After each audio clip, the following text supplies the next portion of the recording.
Hi I am Rahul और welcome on my channel. जैसा कि हम लोग लूसेंट जी के ऑडियो बुक सुन रहे हैं। यह बुक जो है एनसीईआरटी की समरी है, बेसिकली उसके फैक्ट इसमें डाले गए हैं। ठीक है, और कंपाइल किया गया है। तो ये बहुत ही बेहतरीन बुक है for the competitive examination. Okay, चाहे वो यूपीएससी हो, यूपीपीसीएस हो, बीपीएससी हो, आरपीएससी हो, कोई भी एग्ज़ाम हो, सब में आपको क्वेश्चन एलिमिनेट करने एवं फैक्ट को देखने के लिए बहुत इंपॉर्टेंट है। तो इसके लिए मैं एक कोशिश कर रहा हूँ कि इस पूरे लूसेंट बुक को ऑडियो फॉर्म में रिकॉर्ड कर लूँ। ओके, और अपलोड कर दूँ यूट्यूब पर, जिससे बहुत सारे लोगों को फ़ायदा हो। ओके, तो आप इसको जब टाइम मिले तो आप इसको सुन सकते हो, जैसे कि खाना बनाते वक्त, मॉर्निंग वॉक, या अदर कोई ट्रैवल कर रहे हो तो। ओके, तो उसी में एक मेरा कोशिश है। और हम लोग इस समय जो है इंडियन पॉलिटी यानी कि भारतीय संविधान को सुन रहे हैं। तो उसमें आज का टॉपिक है संघ और उसका राज्य क्षेत्र, से आगे हम लोग बढ़ेंगे। तो स्टार्ट करते हैं। संघ और उसका राज्य क्षेत्र। भारत राज्यों का संघ है, जिसमें संप्रति 28 राज्य और 8 केंद्र शासित प्रदेश हैं। दादर नगर हवेली और दमन द्वीप के विलय के पश्चात राजधानी दमन हुआ उसका। अनुच्छेद 1।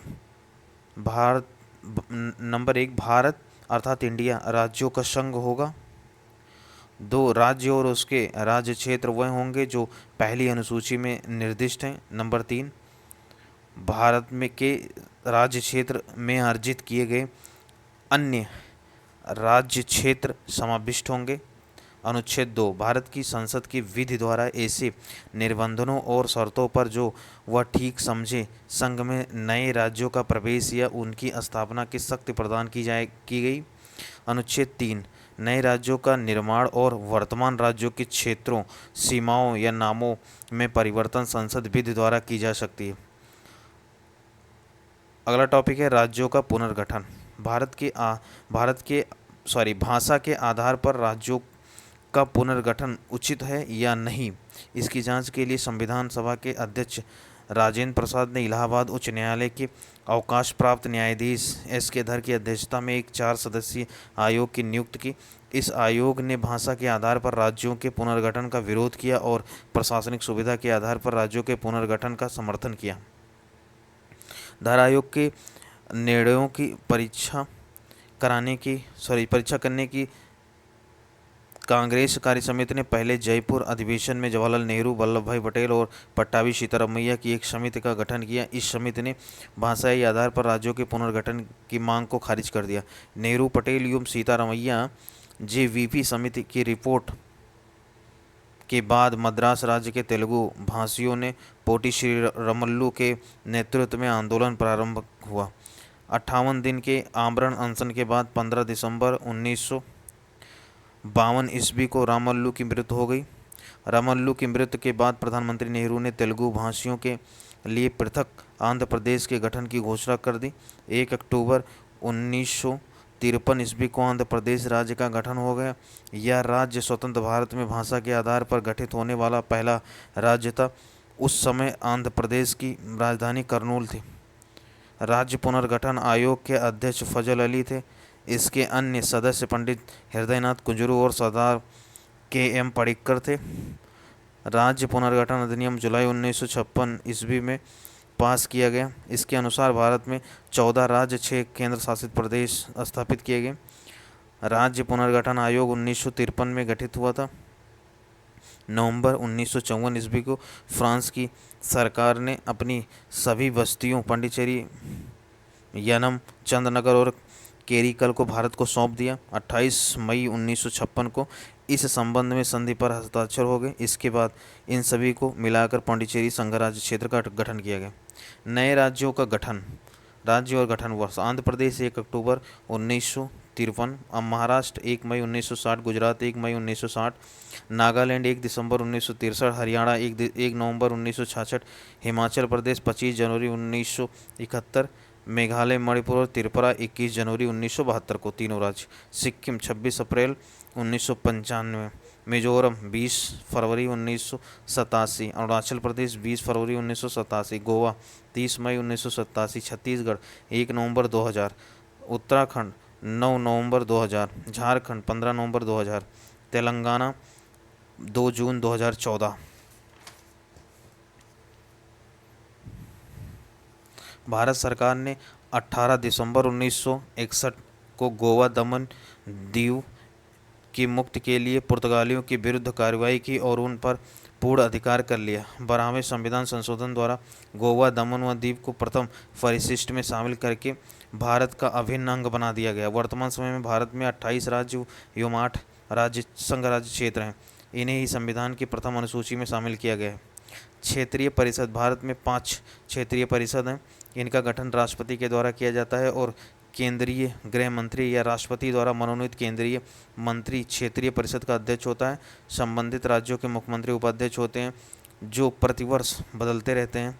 यह केंद्र राज्य संबंधों को सुधारने में महत्वपूर्ण भूमिका निभाती है। क्षेत्रीय परिषद को 1956 ईस्वी के राज्य पुनर्गठन अधिनियम के तहत स्थापित किया गया था। अतः ये संवैधानिक निकाय हैं, किंतु ये संवैधानिक निकाय नहीं है। नंबर 1 उत्तरी क्षेत्रीय परिषद पंजाब, हरियाणा, हिमाचल प्रदेश, राजस्थान, जम्मू कश्मीर, लद्दाख, चंडीगढ़ एवं दिल्ली। दूसरा है मध्य क्षेत्रीय परिषद उत्तर प्रदेश, मध्य प्रदेश, उत्तराखंड एवं छत्तीसगढ़। तीसरा पूर्वी क्षेत्रीय परिषद बिहार, पश्चिम बंगाल, उड़ीसा, झारखंड, असम, सिक्किम, मणिपुर, त्रिपुरा, मेघालय, नागालैंड, अरुणाचल प्रदेश तथा मिजोरम। चौथा पश्चिमी क्षेत्रीय परिषद गुजरात, महाराष्ट्र, गोवा राज्य, दमन, दीव एवं दादर नगर हवेली।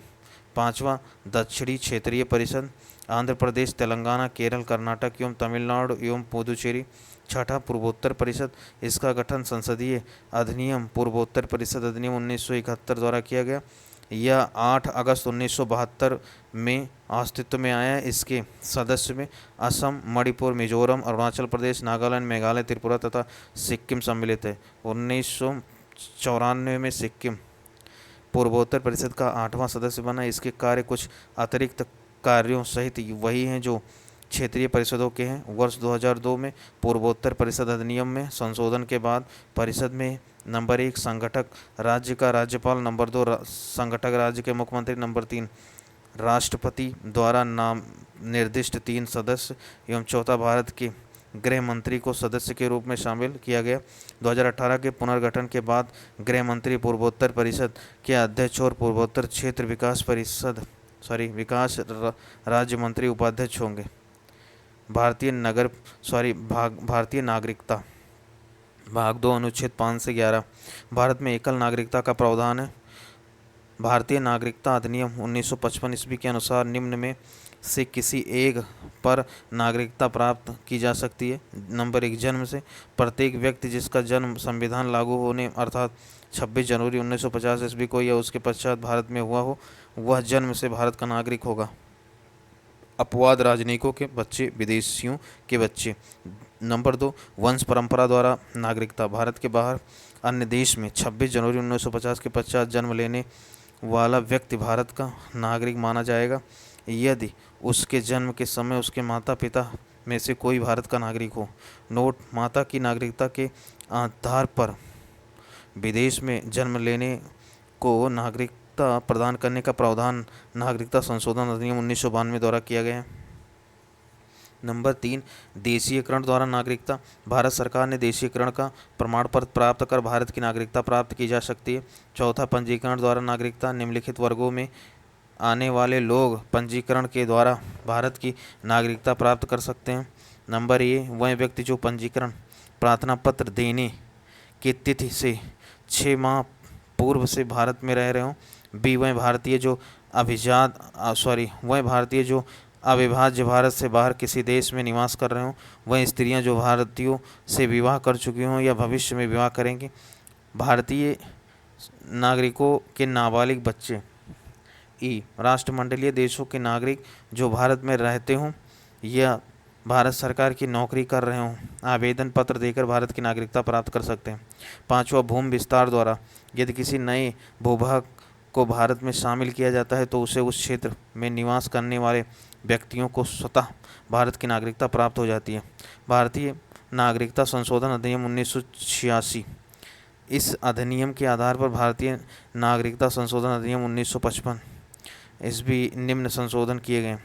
नंबर 1 जब भारत में जन्मे केवल उस व्यक्ति को ही नागरिकता प्रदान की जाएगी जिसके माता पिता में से एक भारत का नागरिक हो। नंबर 2, जो व्यक्ति पंजीकरण के माध्यम से भारतीय नागरिकता प्राप्त करना चाहता है उसे अब भारत में कम से कम 5 वर्ष तक निवास करना होगा।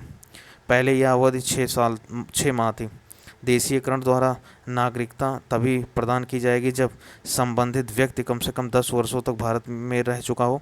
पहले यह अवधि 5 वर्ष थी।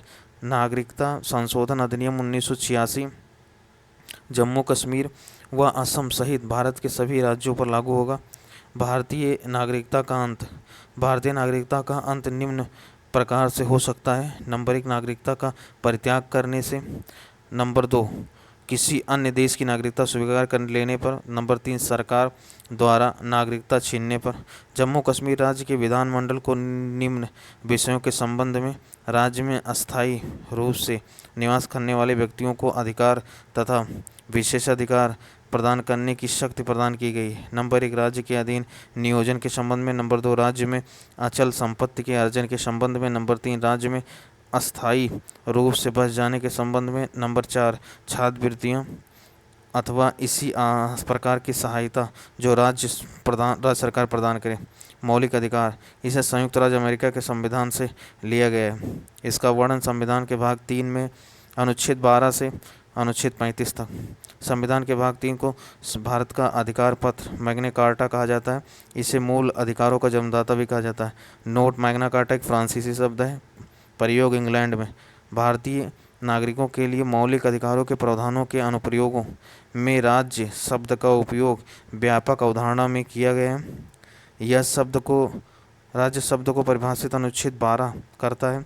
राज्य शब्द में निम्नलिखित शामिल हैं। नंबर 1, भारत सरकार। नंबर 2, भारत की संसद। नंबर 3, प्रत्येक राज्य की सरकार एवं विधानमंडल तथा चौथा, भारत के राज्य क्षेत्र के भीतर सभी स्थानीय और अन्य प्राधिकार। अनुच्छेद 13, इसके अनुसार राज्य को ऐसे किसी भी कानून की अनुमति नहीं है जो भारत के संविधान के भाग 3 का उल्लंघन करता हो। अनुच्छेद 13 के तहत कानून शब्द में संविधान के अनुच्छेद 368 के माध्यम से संसद द्वारा किए गए संवैधानिक संशोधन शामिल नहीं है। मौलिक अधिकारों में संशोधन हो सकता है एवं राष्ट्रीय आपात के दौरान अनुच्छेद 352 जीवन एवं व्यक्तिगत स्वतंत्रता के अधिकार को छोड़कर अन्य मौलिक अधिकारों को स्थगित किया जा सकता है।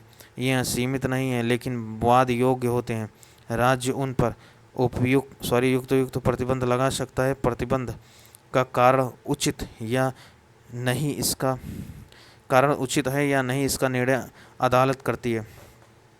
मौलिक अधिकारों की सुरक्षा के लिए व्यक्ति उच्च न्यायालय अनुच्छेद 226 एवं उच्चतम न्यायालय अनुच्छेद 32 के तहत जा सकता है। पीड़ित व्यक्ति सीधे उच्चतम न्यायालय भी जा सकता है। यह आवश्यक नहीं कि केवल उच्च न्यायालय के खिलाफ ही वहां अपील लेकर जाया जाए। मूल संविधान में 7 मौलिक अधिकार थे, लेकिन 44वें संविधान संशोधन 1978 के द्वारा संपत्ति का अधिकार अनुच्छेद 31 व 19(1)(f) को मौलिक अधिकार की सूची से हटाकर इसे संविधान के भाग 12 के अनुच्छेद 300 के अंतर्गत कानूनी अधिकार के रूप में रखा गया। नोट, 1931 में कराची अधिवेशन अध्यक्ष सरदार वल्लभ भाई पटेल ने कांग्रेस ने घोषणा पत्र में मूल अधिकारों की मांग की।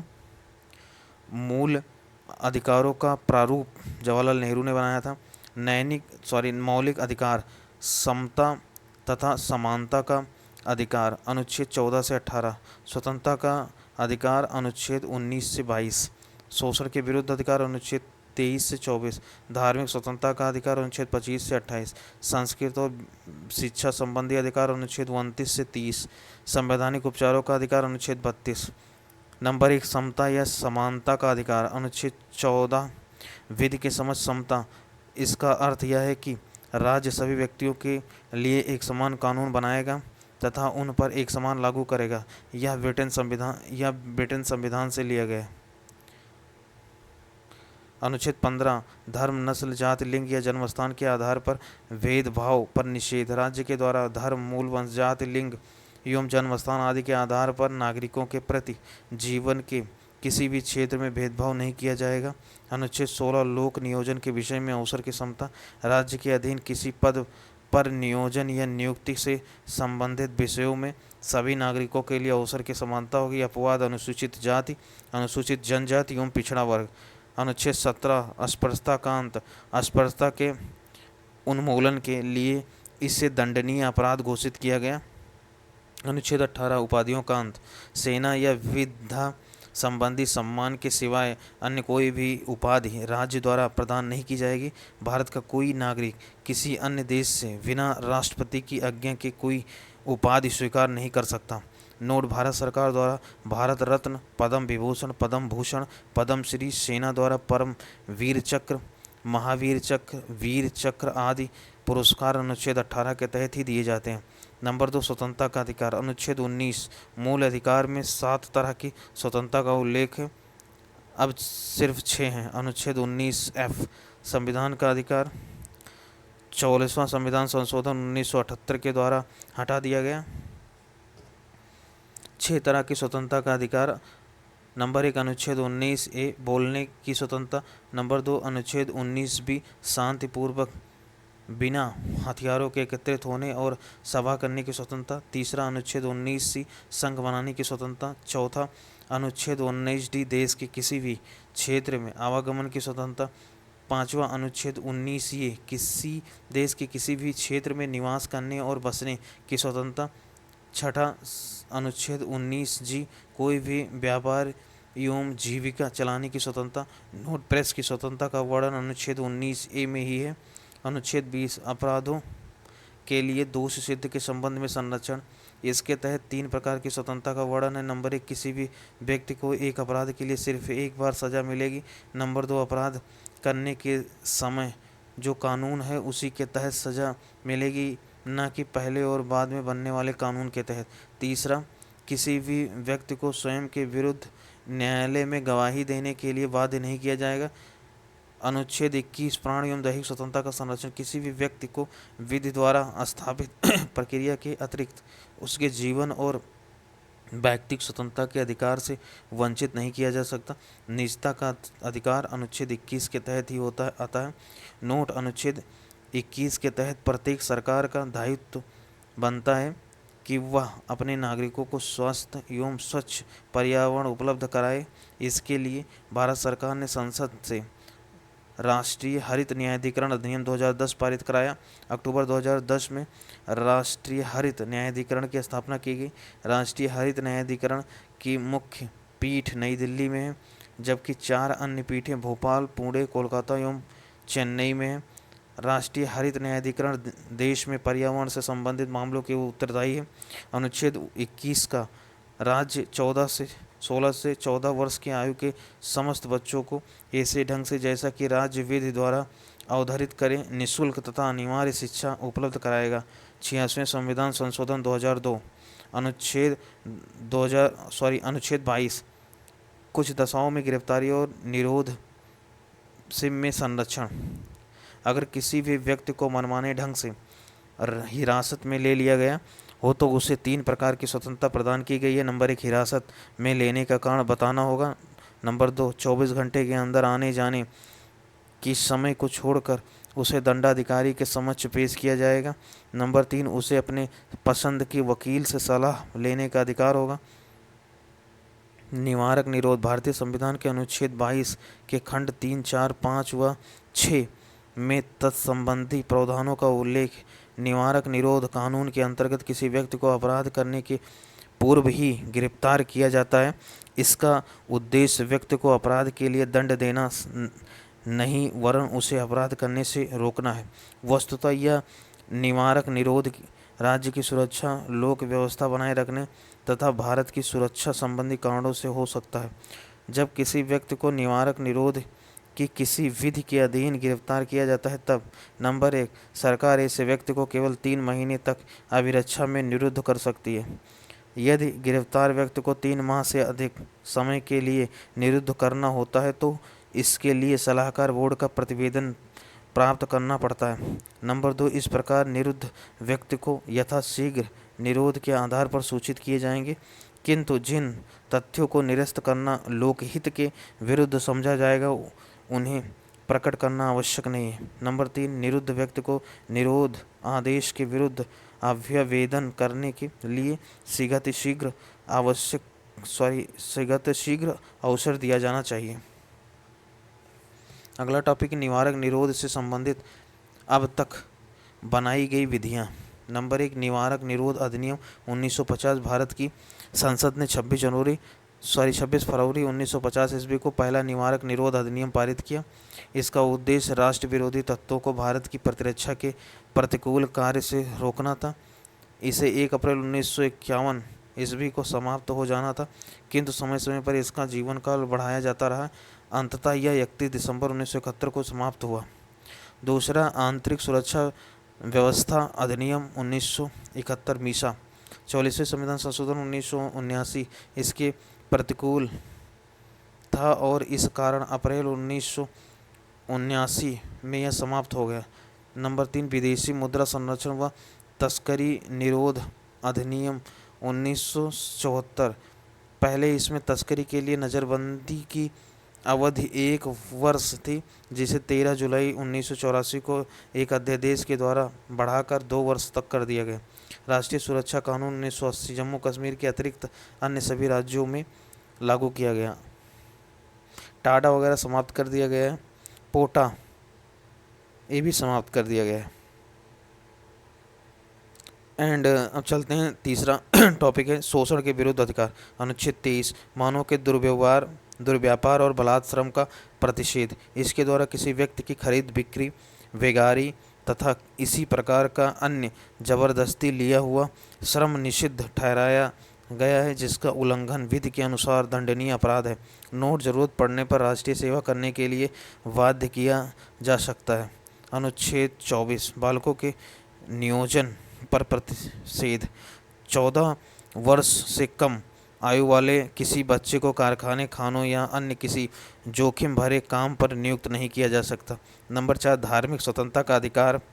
अनुच्छेद 25, अंतःकरण की और धर्म के अबाध रूप से मानने, आचरण और प्रचार करने की स्वतंत्रता। कोई भी व्यक्ति किसी भी धर्म को मान सकता है और उसका प्रचार प्रसार कर सकता है। अनुच्छेद 26, धार्मिक कार्यों के प्रबंध की स्वतंत्रता। व्यक्ति को अपने धर्म के लिए संस्थाओं की स्थापना व पोषण करने, विधि सम्मति के अर्जन स्वामित्व व प्रशासन का अधिकार। अनुच्छेद 27, राज्य किसी भी व्यक्ति को ऐसे कर देने के लिए बाध्य नहीं कर सकता जिसकी आय किसी विशेष धर्म अथवा धार्मिक संप्रदाय के उन्नति या पोषण में व्यय करने के लिए विशेष रूप से निश्चित कर दी गई है। अनुच्छेद 28, राज्य विधि में पूर्णतः पोषित किसी शिक्षा संस्था में कोई धार्मिक शिक्षा नहीं दी जाएगी। ऐसे शिक्षण संस्थान अपने विद्यार्थियों को किसी धार्मिक अनुष्ठान में भाग लेने या किसी धर्मोपदेश को बलात् सुनने हेतु बाध्य नहीं कर सकेंगे।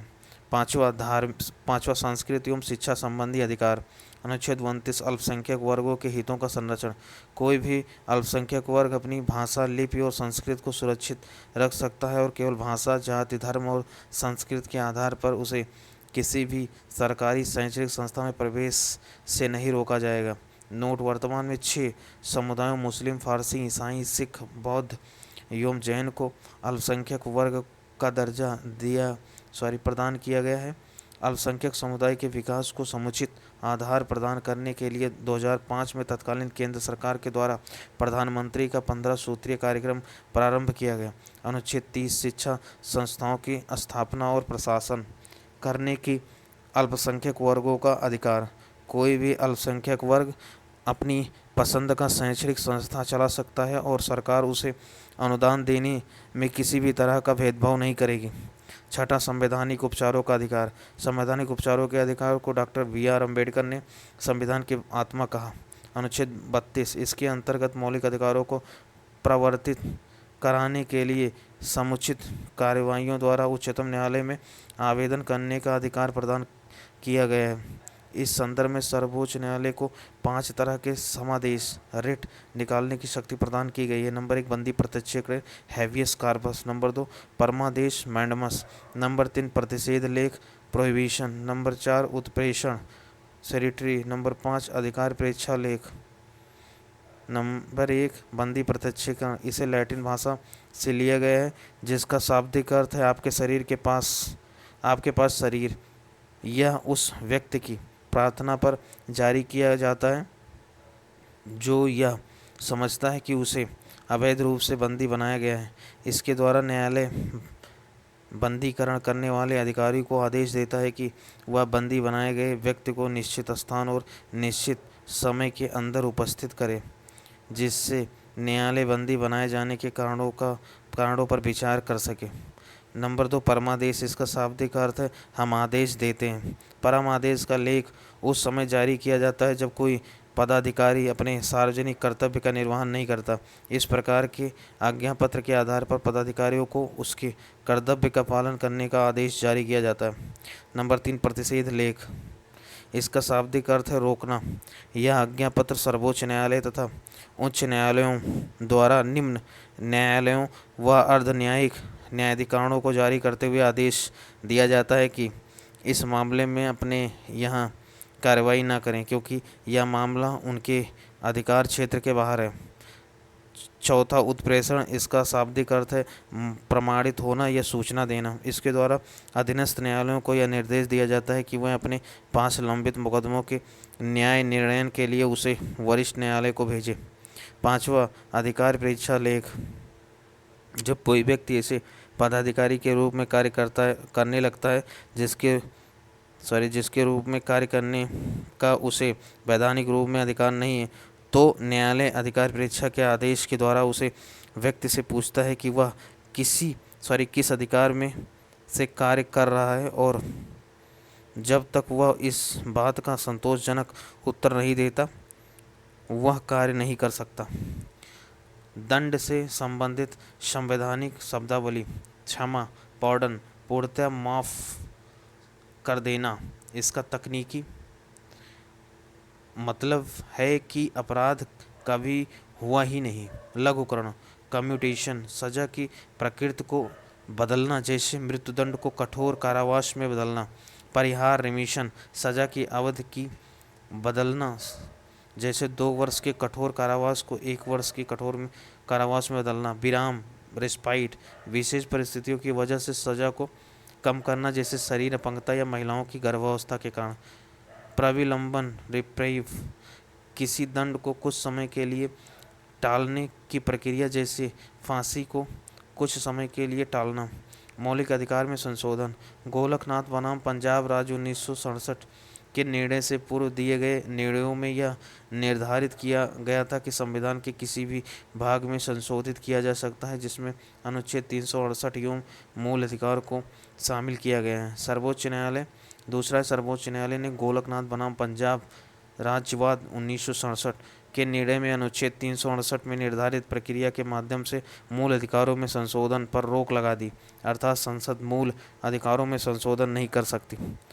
तीसरा है 24वें संविधान संशोधन 1971 ईस्वी द्वारा अनुच्छेद 13 और 368 में संशोधन किया गया तथा यह निर्धारित किया गया कि अनुच्छेद 368 में दी गई प्रक्रिया द्वारा मूल अधिकारों में संशोधन किया जा सकता है। चौथा, केशवानंद भारती बनाम केरल राज्य के निर्णय में इस प्रकार के संशोधन को विधि मान्यता प्रदान की गई, अर्थात गोलकनाथ बनाम पंजाब राज्य के निर्णय को निरस्त कर दिया गया। 5वां, 42वें संविधान संशोधन 1976 द्वारा अनुच्छेद 368 में खंड 4 और 5 जोड़े गए। यह व्यवस्था की गई कि इस प्रकार किए गए संशोधन को किसी न्यायालय में प्रश्नगत नहीं किया जा सकता। मिनर्वा मिल्स बनाम भारत संघ 1980 के निर्णय के द्वारा यह निर्धारित किया गया कि संविधान के आधारभूत लक्षणों की रक्षा करने का अधिकार न्यायालय को है और न्यायालय इस आधार पर किसी भी संशोधन का पुनर्वलोकन कर सकता है। इसके द्वारा 42वें संविधान संशोधन द्वारा की गई व्यवस्था को भी समाप्त कर दिया गया। केवल नागरिकों को प्राप्त मूल अधिकार जो विदेशियों को प्राप्त नहीं है। नंबर 1, अनुच्छेद 15, अनुच्छेद 16, अनुच्छेद 19, अनुच्छेद 29, अनुच्छेद 30। नागरिकों के साथ विदेशियों को प्राप्त मूल अधिकार शत्रु देश को छोड़कर। अनुच्छेद 14, विधि के समक्ष समता और विधियों का समान संरक्षण। नंबर 2, अनुच्छेद 20, अपराधों के लिए दोष सिद्ध के संबंध में संरक्षण। नंबर 3 अनुच्छेद 21 प्राण एवं दैहिक स्वतंत्रता। अनुच्छेद 21 का प्रारंभिक शिक्षा का अधिकार। अनुच्छेद 32 मूल मामलों में हिरासत एवं नज़रबंदी से संरक्षण। अनुच्छेद 23 बलात्श्रम एवं अवैध मानव व्यापार के विरुद्ध प्रतिषेध। अनुच्छेद 24 कारखानों आदि में बच्चों के नियोजन का प्रतिषेध। अनुच्छेद 25 धर्म की अभिवृद्धि के लिए प्रयास करने की स्वतंत्रता। अनुच्छेद 26 धार्मिक संस्थाओं के संचालन की स्वतंत्रता। अनुच्छेद 27 किसी धर्म को प्रोत्साहित करने हेतु कर में छूट। अनुच्छेद 28 कुछ विशिष्ट संस्थाओं में धार्मिक आदेश को जारी करने की स्वतंत्रता। राज्य के नीति निर्देशक सिद्धांत। राज्य के नीति निर्देशक सिद्धांत का वर्णन संविधान के भाग 4 में अनुच्छेद 36 से 51 तक किया गया है। इसकी प्रेरणा आयरलैंड के संविधान से मिली है। इसे न्यायालय द्वारा लागू नहीं किया जा सकता, यानी इसे वैधानिक शक्ति प्राप्त नहीं है, किंतु फिर भी इस भाग में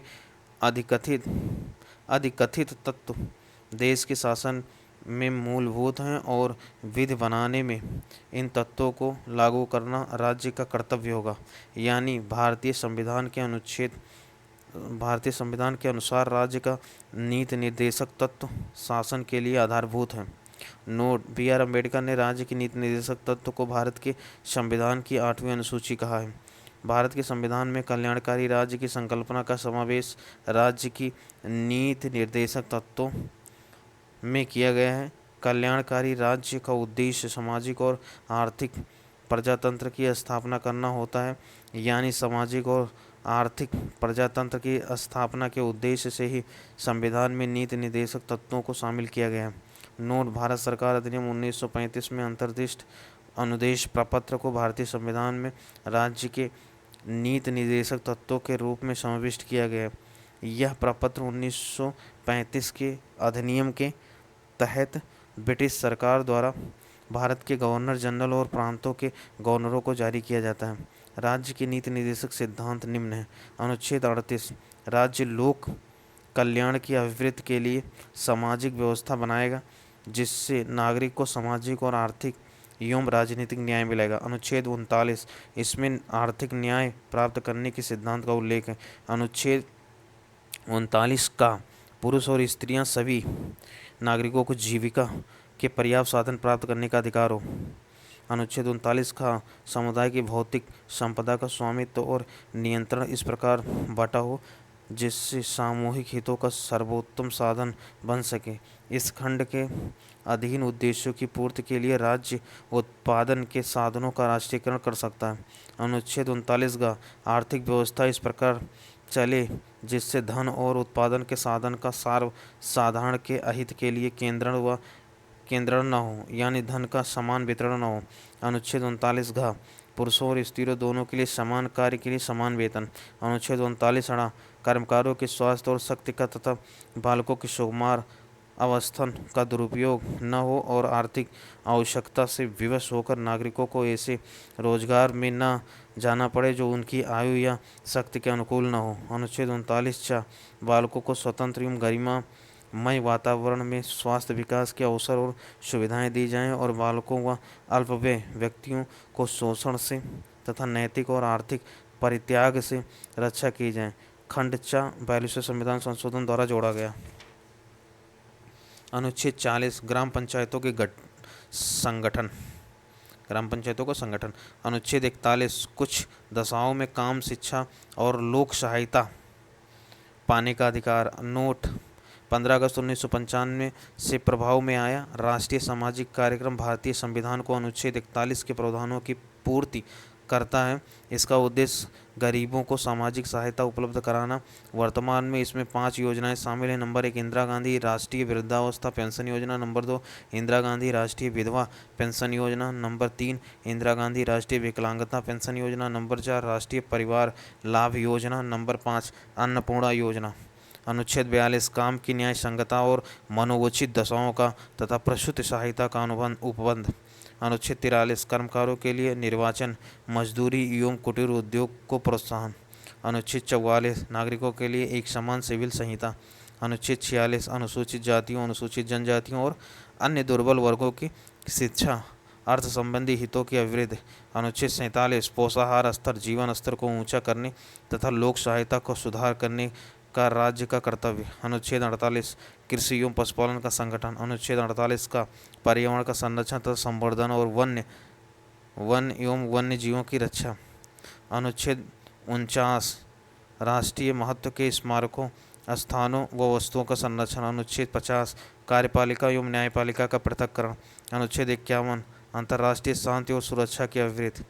उपर्युक्त अनुच्छेद के अतिरिक्त कुछ ऐसे अनुच्छेद भी हैं जो राज्य के लिए निदेशक सिद्धांत के रूप में कार्य करते हैं, जैसे अनुच्छेद 350 का प्राथमिक स्तर पर मातृभाषा में शिक्षा देना। अनुच्छेद 351 हिंदी को प्रोत्साहन देना। नोट राज्य का नीति निर्देशक तत्व एक ऐसा चेक है जो बैंक की सुविधा अनुसार अदा की जाएगी। यह कथन केटी शाह का है। मौलिक अधिकारों नीति निर्देशक सिद्धांत में अंतर। नीति निर्देशक सिद्धांत मौलिक अधिकार यह आयरलैंड के संविधान से लिया गया है। पहले हम देख लेते हैं नीति निर्देशक सिद्धांत के बारे में। यह आयरलैंड के संविधान से लिया गया है। इसका वर्णन संविधान के भाग 4 में किया गया है। इसे लागू करने के लिए न्यायालय नहीं जाया जा सकता। यह समाज की भलाई के लिए, इसके पीछे राजनीतिक मान्यता है। यह सरकार की अधिकारों को बढ़ाता है। यह भारत सरकार के द्वारा लागू करने के बाद ही नागरिकों को प्राप्त होता है। यह राज्य सरकार के द्वारा लागू करने के बाद ही नागरिकों को प्राप्त होता है। मौलिक अधिकार में देखते हैं, यह यूएसए के संविधान से लिया गया है। इसका वर्णन संविधान के भाग 3 में किया गया है। इसे लागू करने के लिए न्यायालय की शरण ले सकते हैं। यह व्यक्ति के अधिकार के लिए है। मौलिक अधिकार के पीछे कानूनी मान्यता है। यह सरकार के महत्व को घटाता है। यह अधिकार नागरिकों को स्वतः प्राप्त हो जाता है। मौलिक कर्तव्य सरदार स्वर्ण सिंह समिति की अनुशंसा पर संविधान के 42वें संविधान संशोधन 1976 के द्वारा संविधान में 10 मौलिक कर्तव्य जोड़ा गया। 86वें संशोधन अधिनियम 2002 के तहत 11वां मौलिक कर्तव्य जोड़ा गया। इसे रूस के संविधान से लिया गया है। इसे भाग 4 का में अनुच्छेद 51 का के तहत रखा गया। मौलिक कर्तव्यों की संख्या 11 है, जो इस प्रकार है। नंबर 1, प्रत्येक नागरिक का यह कर्तव्य होगा कि वह संविधान का पालन करे, वह उसके आदर्शों, संस्थाओं, राष्ट्रध्वज और राष्ट्रगान का आदर करे। नंबर 2, स्वतंत्रता के लिए हमारे राष्ट्रीय आंदोलन को प्रेरित करने वाले उच्च आदर्शों को हृदय में संजोए रखें और उनका पालन करें। तीसरा, भारत की प्रभुता, एकता और अखंडता की रक्षा करें और उसे अक्षुण्ण रखें। चौथा, देश की रक्षा करें। पांचवा, भारत के सभी लोगों में समरसता और समान भ्रातृत्व की भावना का निर्माण करें। छठा, हमारी सामसिक संस्कृति की गौरवशाली परंपरा का महत्व समझें और उसका संरक्षण करें। सातवां, प्राकृतिक पर्यावरण की रक्षा और उसका संवर्धन करें। आठवां, वैज्ञानिक दृष्टि और ज्ञानार्जन की भावना का विकास करें। नौवां, सार्वजनिक संपत्ति को सुरक्षित रखें। 10वां, व्यक्ति एवं सामूहिक गतिविधियों के सभी क्षेत्रों में उत्कर्ष की ओर बढ़ने का सतत प्रयास करें। 11वां, माता पिता या संरक्षक द्वारा 6 से 14 वर्ष के बच्चों हेतु प्राथमिक शिक्षा प्रदान करना। 86वें संविधान संशोधन भारत की संप्रभुता, एकता और अखंडता को सुनिश्चित तथा संरक्षित करने का भाव मौलिक कर्तव्यों में निहित है। अगला टॉपिक है संघीय कार्यपालिका। यह भारत की कार्यपालिका शक्ति राष्ट्रपति में निहित है। भारतीय संघ की कार्यपालिका शक्ति राष्ट्रपति में निहित है। अनुच्छेद 53 भारत में संसदीय व्यवस्था को अपनाया गया है क्योंकि मंत्रिपरिषद लोकसभा के प्रति उत्तरदायी है, अतः राष्ट्रपति नाम मात्र की कार्यपालिका है तथा प्रधानमंत्री व उसका मंत्रिमंडल वास्तविक कार्यपालिका है।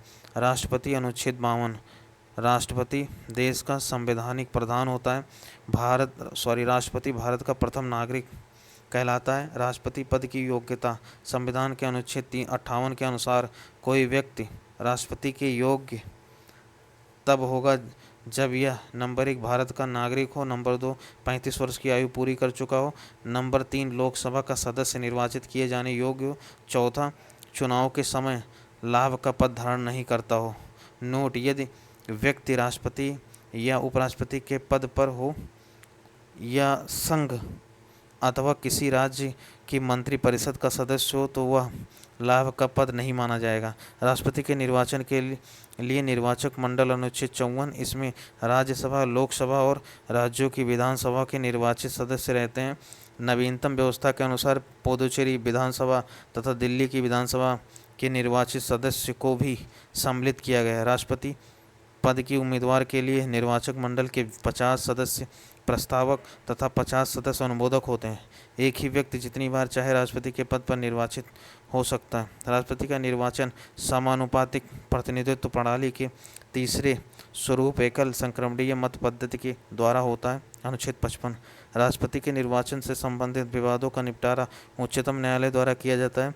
निर्वाचन अवैध घोषित होने पर उसके द्वारा किए गए कार्य अवैध नहीं होते। समानुपातिक प्रतिनिधित्व टॉपिक है। समानुपातिक प्रतिनिधित्व चुनाव प्रणाली में किसी पार्टी को उतनी ही प्रतिशत सीटें मिलती हैं जितने प्रतिशत उसे वोट मिलते हैं। यानी मतगणना के बाद प्रत्येक पार्टी को संसद में उसी अनुपात में सीटें दी जाती हैं जिस अनुपात में उसे वोटों से हिस्सा मिलता है। प्रत्येक पार्टी चुनाव से पहले अपने प्रत्याशियों की एक प्राथमिकता सूची जारी करती है और अपने उतने ही प्रत्याशियों को उसकी प्राथमिकता सूची में चुन लेती है जितनी सीटों का कोटा उसे दिया जाता है। चुनावों की इस व्यवस्था को समानुपातिक प्रतिनिधित्व प्रणाली कहते हैं। समानुपातिक प्रतिनिधित्व प्रणाली के दो प्रकार होते हैं। कुछ देश जैसे इजराइल या नीदरलैंड में पूरे देश को एक निर्वाचक क्षेत्र माना जाता है और प्रत्येक पार्टी को राष्ट्रीय चुनावों में प्राप्त वोटों के अनुपात में सीटें दे दी जाता है। दूसरा तरीका अर्जेंटीना और पुर्तगाल में देखने को मिलता है, जहां पूरे देश को बहुसदस्यीय निर्वाचन क्षेत्रों में बांट दिया जाता है। प्रत्येक पार्टी प्रत्येक निर्वाचन क्षेत्र के लिए अपने प्रत्याशियों की एक सूची जारी करता है जिसमें उतने ही नाम होते हैं जितने प्रत्याशियों को उस निर्वाचन क्षेत्र से चुना जाता है। इन दोनों ही रूपों में मतदाता राजनीतिक दलों को वोट देते हैं, न कि उनके प्रत्याशियों को। एक पार्टी को किसी निर्वाचन क्षेत्र में जितने मत प्राप्त होते हैं उसी आधार पर उसे उस निर्वाचन क्षेत्र में सीटें दे दी जाती हैं। अतः किसी निर्वाचन क्षेत्र के प्रतिनिधि वास्तव में राजनीतिक दलों के प्रतिनिधि होते हैं। नोट: भारत में हमने समानुपातिक प्रतिनिधित्व प्रणाली को केवल अप्रत्यक्ष चुनाव के लिए ही सीमित रूप से अपनाया है। हमारा संविधान राष्ट्रपति, उपराष्ट्रपति, राज्यसभा और विधान परिषदों के चुनाव के लिए समानुपातिक प्रतिनिधित्व प्रणाली का एक तरीका और जटिल स्वरूप, जिसे एकल संक्रमणीय मत प्रणाली कहते हैं, को अपनाया है। राष्ट्रपति अपने पद ग्रहण की तिथि से 5 वर्ष की अवधि तक पद धारण करेगा।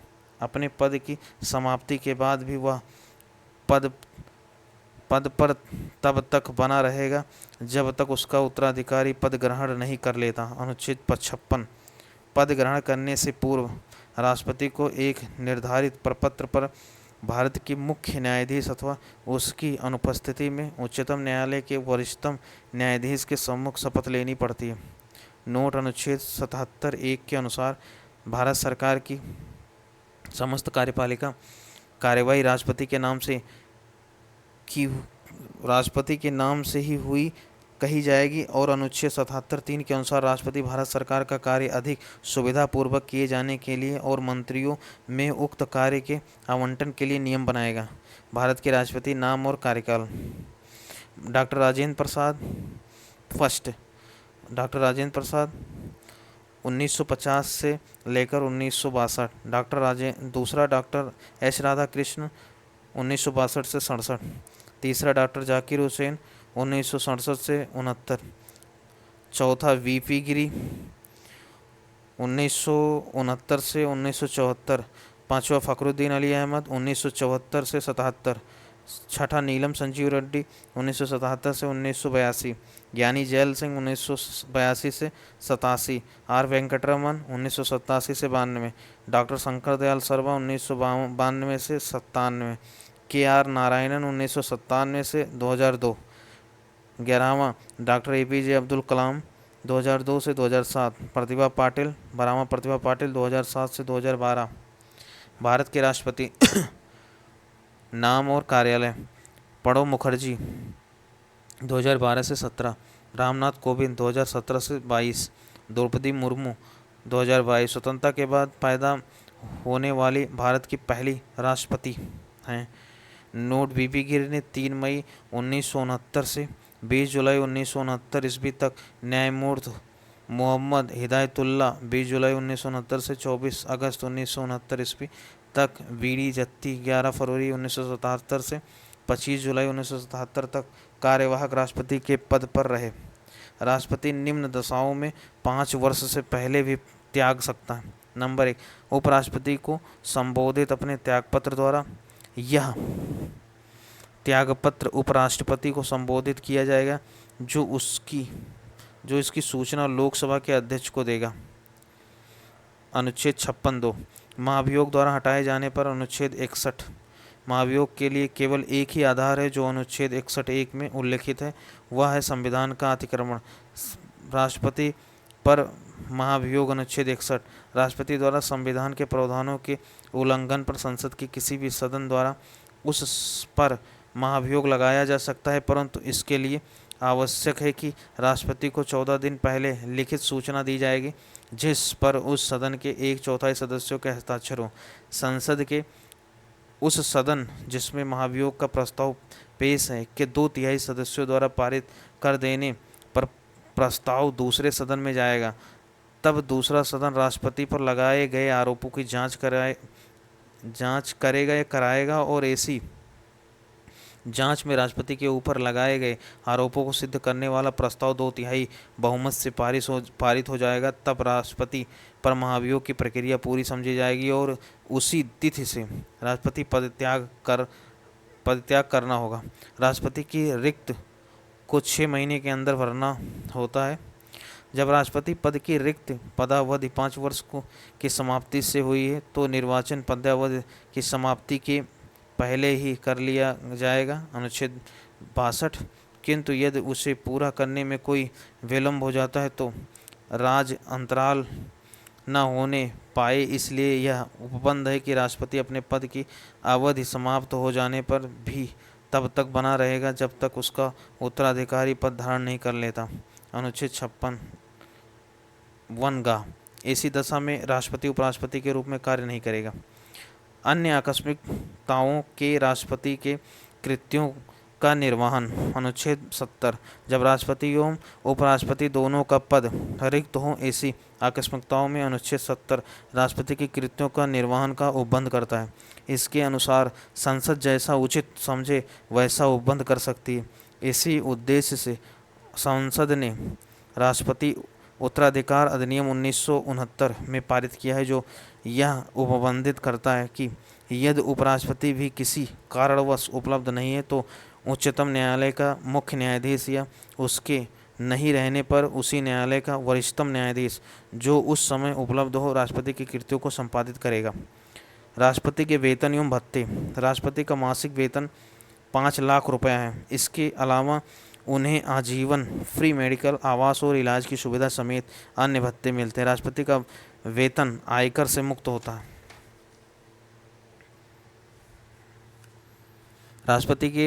भारत के राष्ट्रपति और उसकी पत्नी दुनिया भर में कहीं भी मुफ्त यात्रा कर सकते हैं। राष्ट्रपति के पास 5 लोगों का सेक्रेटरियल स्टाफ होता है। राष्ट्रपति के कार्यकाल के दौरान उनके वेतन तथा भत्ते में किसी भी प्रकार की कमी नहीं की जा सकती। राष्ट्रपति को अवकाश ग्रहण के बाद पेंशन के रूप में 1.5 लाख रुपये प्रतिमाह मिलता है। साथ ही स्टाफ पर खर्च करने के लिए 60,000 रुपये महीने अलग से दिया जाता है। राष्ट्रपति के अधिकार एवं कर्तव्य। नंबर 1 नियुक्ति संबंधी अधिकार। राष्ट्रपति निम्न की नियुक्त करता है। नंबर 1 भारत का प्रधानमंत्री। नंबर 2 प्रधानमंत्री की सलाह पर मंत्रिपरिषद के अन्य सदस्य। नंबर 3 सर्वोच्च एवं उच्च न्यायालय के मुख्य न्यायाधीशों। नंबर 4 भारत के नियंत्रक एवं महालेखा परीक्षक। नंबर 5 राज्यों के राज्यपाल। 6 मुख्य चुनाव आयुक्त एवं अन्य चुनाव आयुक्त। 7वां भारत के महान्यायवादी। 8वां राज्यों के मध्य समन्वय के लिए अंतर्राज्यीय परिषद के सदस्य। 9वां संघीय लोक सेवा आयोग के अध्यक्ष और अन्य सदस्य। 10वां संघीय लोक सेवा के मुख्य आयुक्त। 11वां वित्त आयोग के सदस्य। 12वां भाषा आयोग के सदस्य। 13वां पिछड़ा आयोग के सदस्य। 14वां अल्पसंख्यक आयोग के सदस्य। 15वां भारत के राजदूत तथा अन्य राजनयिकों। 16वां अनुसूचित क्षेत्रों के प्रशासन के संबंध में रिपोर्ट देने वाले आयोग के सदस्यों आदि। नंबर 2, विधायी शक्तियाँ। राष्ट्रपति संसद का अभिन्न अंग होता है, इसे निम्न विधायी शक्तियाँ प्राप्त हैं। नंबर 1, संसद के सत्र को आहूत करने, सत्र अवसान करने तथा लोकसभा भंग करने संबंधी अधिकार। नंबर 2, संसद के एक सदन में या एक साथ सम्मिलित रूप में दोनों सदनों में अभिभाषण करने की शक्ति। नंबर 3, लोकसभा के लिए प्रत्येक साधारण निर्वाचन के पश्चात प्रथम सत्र के आरंभ में और प्रत्येक वर्ष के प्रथम सत्र के आरंभ में सम्मिलित रूप से संसद में अभिभाषण करने की शक्ति। चौथा, संसद द्वारा पारित विधेयक राष्ट्रपति के अनुमोदन के बाद ही कानून बनता है। पांचवा, संसद में निम्न विधेयक को पेश करने के लिए राष्ट्रपति की पूर्व सहमति आवश्यक है। ये नए राज्यों का निर्माण और वर्तमान राज्य के क्षेत्रों, सीमाओं, नामों में परिवर्तन संबंधी विधेयक। बी, धन विधेयक अनुच्छेद 110। सी, संचित निधि में व्यय करने वाले अनुच्छेद 177(3). डी, ऐसे कराधान कर जिसमें राज्य हित जुड़े हैं प्रभाव डालने वाले विधेयक। ई, राज्यों के बीच व्यापार वाणिज्य और समागम पर निर्बंधन लगाने वाले विधेयक। अनुच्छेद 304। छठा, यदि किसी साधारण विधेयक पर दोनों सदनों में कोई असहमति है तो उसे सुलझाने के लिए राष्ट्रपति दोनों सदनों की संयुक्त बैठक बुला सकता है। अनुच्छेद 108। नोट, किसी अनुदान की मांग राष्ट्रपति की सिफारिश पर की जाएगी, अन्यथा नहीं। अनुच्छेद 113(3).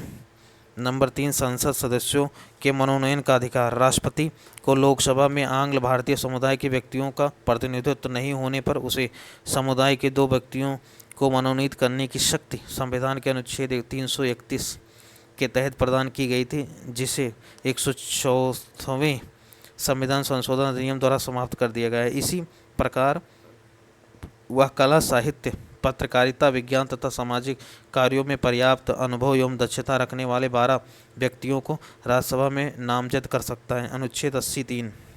चौथा, अध्यादेश जारी करने की शक्ति। संसद के स्थगन के समय अनुच्छेद 123 के तहत अध्यादेश जारी कर सकता है, जिसका प्रभाव संसद के अधिनियम के समान होता है। इसका प्रभाव संसद सत्र के शुरू होने के 6 सप्ताह तक रहता है, परंतु राष्ट्रपति राजसूची के विषयों पर अध्यादेश जारी नहीं कर सकता। जब दोनों सदन सत्र में होते हैं तब राष्ट्रपति को यह शक्ति नहीं होती। पांचवा, सैनिक शक्ति। सैन्य बलों की सर्वोच्च शक्ति राष्ट्रपति में सन्निहित है, किंतु इसका प्रयोग विधि द्वारा नियमित होता है। छठा, राजनीतिक शक्ति। दूसरे देशों के साथ कोई भी समझौता या संधि राष्ट्रपति के नाम से की जाती है। राष्ट्रपति विदेशों के लिए भारतीय राजदूतों की नियुक्त करता है एवं भारत में विदेशों के राजदूतों की नियुक्ति का अनुमोदन करता है। सातवां, क्षमादान की शक्ति। संविधान के अनुच्छेद 72 के अंतर्गत राष्ट्रपति को किसी अपराध के लिए दोषी ठहराए गए किसी व्यक्ति के दंड को क्षमा करने, उसका प्रविलंबन, परिहार, लघुकरण की शक्ति प्राप्त है। क्षमा में दंड और बंदीकरण दोनों ही हटा दिया जाता है तथा दोषी को पूर्णतः मुक्त कर दिया जाता है। लघुकरण में दंड के स्वरूप को बदलकर कम कर दिया जाता है, जैसे मृत्युदंड का लघुकरण कर कठोर या साधारण कारावास में परिवर्तित करना। परिहार में दंड की प्रकृति में परिवर्तन किए बिना उसकी अवधि कम कर दी जाती है, जैसे 2 वर्ष के कठोर कारावास को 1 वर्ष के कठोर कारावास में परिहार करना। प्रविलंबन में किसी दंड पर विशेषाधिकार मृत्युदंड रोक लगाना ताकि दोषी व्यक्ति क्षमा याचना कर सके। विराम में किसी दोषी के सजा को विशेष स्थिति में कम कर दिया जाता है, जैसे गर्भवती स्त्री की सजा को कम कर देना। नोट, जब क्षमादान की पूर्व याचिका राष्ट्रपति ने रद्द कर दी हो तो दूसरी याचिका नहीं दायर की जा सकती। आठवां, राष्ट्रपति की आपातकालीन शक्तियां। आपातकाल से संबंधित उपबंध भारतीय संविधान के भाग 18 के अनुच्छेद 352 से 360 के अंतर्गत मिलता है। मंत्री परिषद के परामर्श से राष्ट्रपति 3 प्रकार के आपात लागू कर सकता है। नंबर 1, युद्ध या बाह्य आक्रमण या सशस्त्र विद्रोह के कारण लगाया गया आपात, अनुच्छेद 352। बी, राज्यों में संवैधानिक तंत्र के विफल होने से उत्पन्न आपात अनुच्छेद 356 अर्थात राष्ट्रपति शासन। सी वित्तीय आपात अनुच्छेद 360 न्यूनतम अवधि 2 माह। 9वां राष्ट्रपति किसी सार्वजनिक महत्व के प्रश्न पर उच्चतम न्यायालय से अनुच्छेद 143 के अधीन परामर्श ले सकता है, लेकिन वह यह परामर्श मानने के लिए बाध्य नहीं है। 10वां राष्ट्रपति की वीटो शक्ति। संसद द्वारा पारित कोई विधेयक तभी अधिनियम बनता है जब राष्ट्रपति उसे अपनी सहमति देता है। जब ऐसा विधेयक राष्ट्रपति की सहमति के लिए संस्तुत होता है तो उसके पास 3 विकल्प होते हैं संविधान के अनुच्छेद 111 के अंतर्गत। नंबर 1, वह विधेयक जब अपनी स्वीकृति दे सकता है। नंबर 2, विधेयक पर अपनी स्वीकृति को सुरक्षित रख सकता है। नंबर 3, वह विधेयक धन विधेयक को छोड़कर को संसद के पुनर्विचार हेतु लौटा सकता है। हालांकि यदि संसद इस विधेयक को पुनः बिना किसी संशोधन के अथवा संशोधन करके राष्ट्रपति के सामने प्रस्तुत करे तो राष्ट्रपति को अपनी स्वीकृति देनी ही होगी। इस प्रकार राष्ट्रपति के पास संसद द्वारा पारित विधेयकों के संबंध में वीटो शक्ति होती है, अर्थात वह विधेयक को अपनी स्वीकृति के लिए सुरक्षित रख सकता है। नोट, वीटो लैटिन शब्द है जिसका अर्थ है रोकना। भारत के राष्ट्रपति में 3 प्रकार की वीटो शक्ति निहित है। नंबर 1, ऐतिहासिक वीटो अर्थात विधायिका द्वारा पारित विधेयक पर अपनी राय सुरक्षित रखना। नंबर 2, निलंबनकारी वीटो जो विधायिका द्वारा साधारण बहुमत द्वारा निरस्त की जा सके। नंबर 3, जेबी वीटो या पॉकेट वीटो विधायिका द्वारा पारित विधेयक पर कोई निर्णय नहीं करना।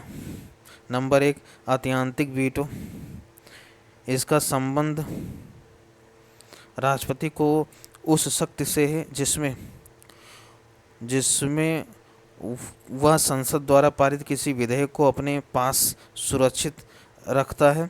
यह विधेयक इस प्रकार समाप्त हो जाता है और अधिनियम नहीं बन पाता।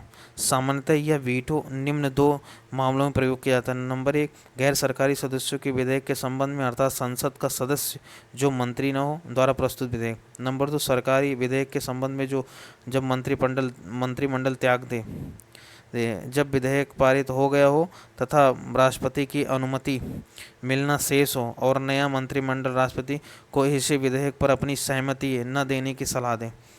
दूसरा है निलंबनकारी वीटो। राष्ट्रपति इस वीटो का प्रयोग तब करता है जब किसी विधेयक को राष्ट्रपति को पुनर्विचार हेतु लौटाता है। हालांकि यदि संसद उसे विधेयक को पुनः किसी संशोधन के बिना अथवा संशोधन के साथ पारित कर राष्ट्रपति के पास भेजती है तो उस पर राष्ट्रपति को अपनी स्वीकृति देना बाध्यकारी है।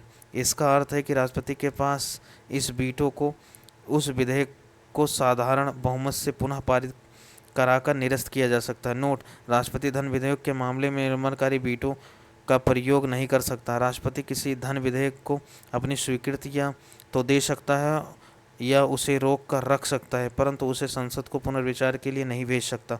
साधारणतः राष्ट्रपति धन विधेयक पर अपनी स्वीकृति उस समय दे देता है जब वह संसद में उसकी पुनरानुमति से प्रस्तुत किया जाता है। जेबी वीटो, राष्ट्रपति की किसी विधेयक पर अनुमति देने या न देने के निर्णय लेने की सीमा का अभाव होने के कारण राष्ट्रपति जेबी वीटो का प्रयोग कर सकता है, क्योंकि अनुच्छेद 111 केवल यह कहता है कि यदि राष्ट्रपति विधेयक लौटाना चाहता है तो विधेयक को उसे प्रस्तुत किए जाने के बाद यथाशीघ्र लौटा देगा। जेबी वीटो शक्ति का प्रयोग का उदाहरण 1986 ईस्वी में संसद द्वारा पारित भारतीय डाकघर संशोधन विधेयक, जिस पर तत्कालीन राष्ट्रपति ज्ञानी जैल सिंह ने कोई निर्णय नहीं लिया। 3 वर्ष पश्चात 1989 ईस्वी में अगले राष्ट्रपति आर वेंकटरमन ने इस विधेयक को नई राष्ट्रीय मोर्चा सरकार के पास पुनर्विचार हेतु भेजा, परंतु सरकार ने इसे रद्द करने का फैसला लिया। नोट, संविधान संशोधन से संबंधित अधिनियमों में राष्ट्रपति के पास कोई वीटो शक्ति नहीं है। 24वें संविधान संशोधन अधिनियम 1971 ने संविधान संशोधन विधेयक पर राष्ट्रपति को अपनी स्वीकृति देने के लिए बाध्यकारी बना दिया। राज्य विधायिका पर राष्ट्रपति का वीटो। राज्य विधायकों के संबंध में राष्ट्रपति के पास वीटो शक्तियां हैं। राज्य विधायिका द्वारा पारित कोई भी विधेयक तभी अधिनियम बनता है जब राज्यपाल अथवा राष्ट्रपति, यदि विधेयक राष्ट्रपति के विचारार्थ लाया गया हो, उस पर अपनी स्वीकृति दे देता है। जब कोई विधेयक राज्य विधायिका द्वारा पारित कर राज्यपाल के विचारार्थ उसकी स्वीकृति के लिए लाया जाता है तो अनुच्छेद 200 के अंतर्गत उसके पास 4 विकल्प है। नंबर 1, वह विधेयक पर अपनी स्वीकृति दे सकता है। नंबर 2, वह विधेयक पर अपनी स्वीकृति सुरक्षित रख सकता है। तीसरा, वह विधेयक यदि वह धन विधेयक न हो को राज्य विधायिका को पुनर्विचार के लिए लौटा सकता है। चौथा, यह विधेयक को राष्ट्रपति के विचाराधीन आरक्षित कर सकता है।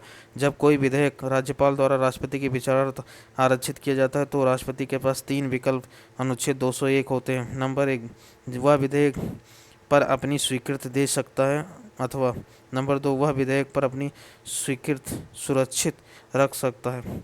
तीसरा, वह राज्यपाल को निर्देशित दे सकता है कि वह विधेयक या धन विधेयक नहीं है को राज्य विधायिका के पास पुनर्विचार हेतु लौटा दे।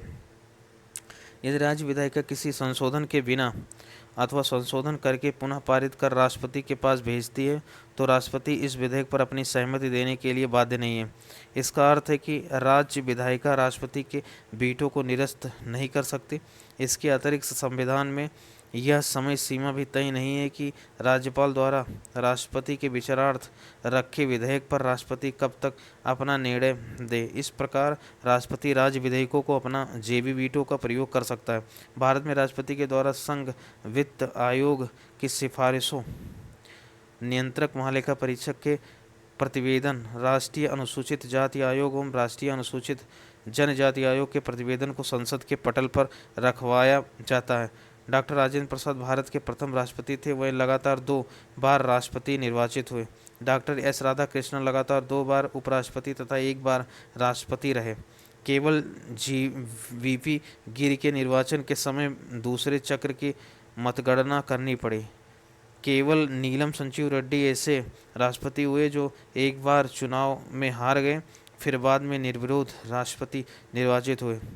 भारत की प्रथम महिला राष्ट्रपति प्रतिभा देवी सिंह पाटिल है। Okay then, thank you very much. Next मिलते हैं उपराष्ट्रपति से आगे का।